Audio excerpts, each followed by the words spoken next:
Почваме с AirPod. Той ли си? Кажи, бе! Сега готови барабани.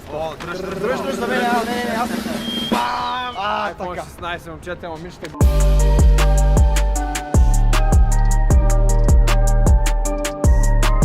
Така, първата игра, която ще направим, реално погледнато в Араман с AirPod-овете в наши има гифт карти.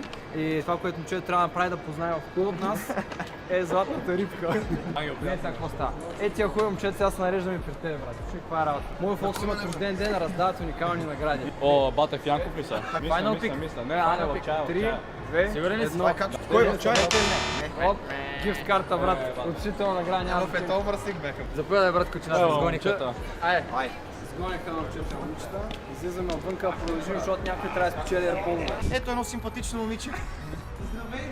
Здравей! Слушай сега какво правим. Трябва да познаеш в кой има AirPods. Ако познаеш в кой ги взимаш, ако не, имаш една утешителна награда. Да. Е, това момченце. Дали? Валеко, нали? Кой са, между другото? Кой са? Много благодаря. И рожден ден има, ето. Направо подарък и на Майко! Здраво. Да, приятно ми е на мене, честито, спечели си, да.